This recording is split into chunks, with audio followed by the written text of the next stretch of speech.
ጊዜ ማንም ሊያቆመው ወደ ኋላ ሊመልሰው ወይም ወደፊት ሊዘለው የማይችለው የህይወት ባቡር ነው። ትናንት ታሪክ ነው፣ ነገ ደግሞ እንቆቅልሽ። ግን አንድ ሰው ይህንን ህግ ሰብሮ ቢመጣስ? ጦርነቶች፣ ስለሚጠፉ ከተሞችና ስለ ዓለም መጨረሻ ሊነግረን የመጣ ሰው ቢኖር ታምኑታላችሁ? በ2000 እና 2001 ዓመተ ምህረት ዓለም ኢንተርኔትን በስፋት መጠቀም በጀመረችበት ወቅት አንድ እንግዳ ሰው በተለያዩ ፎረሞች ላይ ብቅ አለ። ስሙ ታይም ትራቭል ኦ ነበር። በኋላ ግን ዓለም በሙሉ ጆን ታይተን ብሎ አወቀው። ነገሩ የጀመረው እንደ አውሮፓውያን አቆጣጠር ኖቬምበር 2 2000 ዓመተ ምህረት ነው። በወቅቱ ታዋቂ በነበረው ታይም ትራቨል ኢንስቲትዩት በተባለ ፎረም ላይ አንድ ሰው ያልተለመደ መልእክት ጻፈ። መልእክቱ እንዲህ ነበር: ሰላም ለሁላችሁም፣ እኔ ከ2036 ዓመተ ምህረት የመጣው የጊዜ ተጓዥ ነኝ። ወደ 1975 ዓመተ ምህረት ተጉዤ ስመለስ ነው እዚህ 2000 ላይ ያረፍኩት። ይህ ሰው ዝም ብሎ ወሬ አልነበረም የጻፈው። የማሽኑን ኦፕሬቲንግ ማኑዋል፣ የሰርኪዩት ንድፎችና የማሽኑን ፎቶዎች ለጥፏል። ከ2036 ዓመተ ምህረት ነው የመጣሁት አለ። የሚጓዝበትን የጊዜ ማሽን ፎቶ አሳየ። ስለ ሶስተኛው የዓለም ጦርነት ተናገረ። አሜሪካ ስለምትበታተንበት መንገድ አስጠነቀቀ። ዩቲዩብ የኢንተርኔት ታሪክ ትልቁን እንቆቅልሽ እንፈታለን። ጆን ታይተን ማን ነው? ትንቢቶቹስ ምን ነበሩ? ከ2050 እና ከዚያም በላይ መጣን የሚሉ ሰዎች እውነት የጊዜ ተጓዦች ናቸው ወይስ የዓለምን ሕዝብ የሚያታልሉ የፈጠራ ሰዎች? አብራችሁን ቆዩ።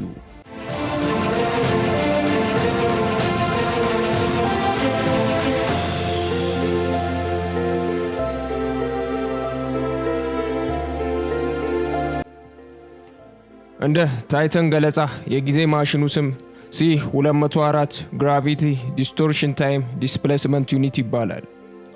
ይህ ማሽን በ1967 ቼቭሮሌት መኪና ኋላ ወንበር ላይ የተገጠመ ሲሆን ሁለት ጥቃቅን ጥቁር ጉድጓዶችን በመጠቀም የጊዜ መስመር ያዛባል ብሎ አብራራ።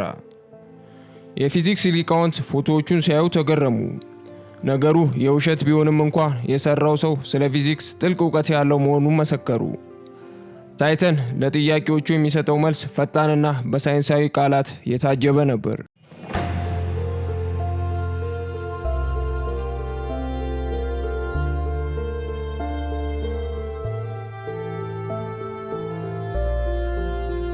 ጥንታዊ ኮምፒውተር ለመፈለግ ነበር። እሱም IBM 5100 ይባላል። በ2036 ዓመተ ምህረት በዓለም ላይ ያሉ የኮምፒውተር ሲስተሞች በሙሉ ዩኒክስ ታይም አውት ኢረር በተባለ ችግር ምክንያት ሊወድሙ ነው። ይህ ችግር ሊፈታ የሚችለው በጥንታዊ ኮምፒውተር IBM 5100 ብቻ ነው። ምክንያቱም ይህ ኮምፒውተር ማንም የማያውቀው ፈጣሪዎቹ የደበቁት ልዩ ብቃት ስላለው ነው። እዚህ ጋር ነው ነገሩ የሚገርመው። ጆን ታይተን ይህንን ከተናገረ ከጥቂት ዓመታት በኋላ የIBM መሐንዲሶች አንድ ሚስጥር አወጡ። ጆን ትክክል ነው። IBM 5100 ሲመሰረት ለህዝቡ ይፋ ያልተደረገ የድሮ የሜን ፍሬም ኮዶች ማንበብ የሚችል ሚስጥራዊ አቅም ነበረው። ይህንን የሚያውቁት ደግሞ በወቅቱ የነበሩት ጥቂት መሐንዲሶች ብቻ ናቸው። ይህ መረጃ በ2000 ዓመተ ምህረት በይፋ የሚታወቅ አልነበረም። ታዲያ ጆን ይህንን የሚስጥር እንዴት ሊያውቅ ቻለ? ይህ ክስተት ብዙ ተጠራጣሪዎችን አሳመነ። አሁን ወደ ዋናው ጉዳይ እንግባ። ጆን ታይተን ስለኛ ዘመን ምን አለ? ምንስ ተፈጸመ? ምንስ ቀረ? አንደኛ፣ የአሜሪካ የእርስ በርስ ጦርነት። ታይተን እንደተናገረው በ2004 በአሜሪካ ውስጥ በምርጫ ውጤት አለመግባባት ምክንያት የእርስ በርስ ጦርነት ይጀምራል። ይህ ጦርነት እየከፋ ሄዶ አሜሪካን ለሁለት ይከፍላታል አለ። በ2004 እና 2005 ጦርነት አልተነሳም። ነገር ግን አሁን ያለው የአሜሪካ የፖለቲካ ክፍፍል ስናይ ምናልባት ቀኑን ተሳስቶ ይሆን እንጂ ሁኔታውን በትክክል ገምቷል የሚያስብል ሁኔታዎች አሉ። ሁለተኛው ሶስተኛው የዓለም ጦርነት። እንደ ታይተን ትንቢታዊ ገለጻ በ2015 ዓመተ ምህረት ሩሲያ በአሜሪካ፣ አውሮፓና ቻይና ላይ የኒውክሌር ቦምብ ትጥላለች። በዚህም ምክንያት 3 ቢሊዮን ህዝቦች ያልቃል አለ። እንደ እድል ሆኖ ይህም ትንቢት አልተፈጸመም። አሁን ያለነው 2025 ነው። ሶስተኛ እብዱ ላም በሽታ። ታይተን ወደፊት ይህ በሽታ በሰፊው ይሰራጫልና ስጋት አትብሉ ብሎ አስጠንቅቆ ነበር። ይህ ትንቢት በተወሰነ መልኩ ትኩረት አግኝቶ ነበር።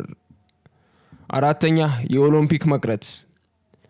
በጦርነት ምክንያት በ2004 በኋላ ኦሎምፒክ አይኖርም ብሎ ነበር። ይህም አልሆነም።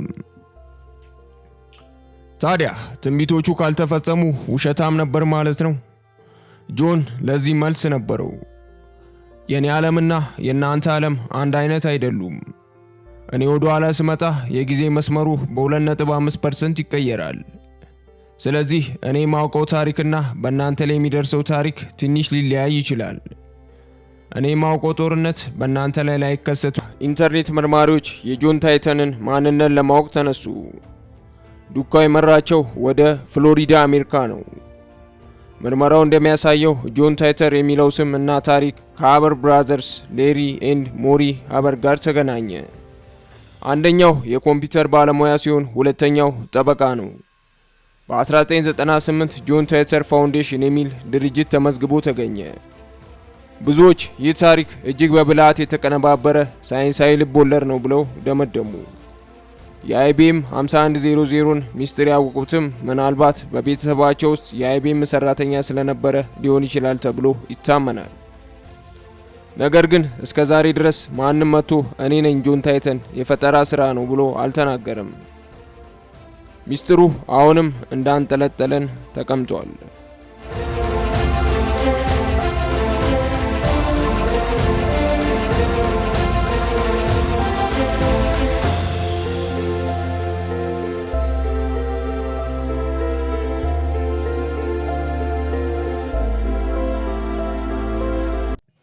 በመጨረሻም የጊዜ ጉዞ በሳይንስ ይቻላል?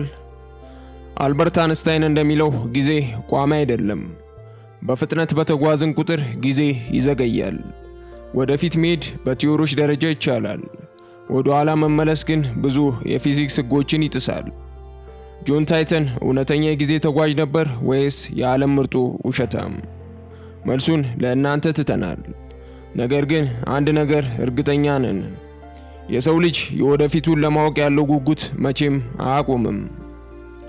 ከቤኪ ቲዩብ ጋር ስለቆያችሁ እናመሰግናለን። ይህ ቪዲዮ ከተመቻችሁ ላይክ፣ ለወዳጆቹ ሼር እንዲሁም ሰብስክራይብ ማድረግ እንዳትረሱ። በቀጣይ በሌላ አጓጊ ታሪክ እስከምንገናኝ ሰላም ሁኑ።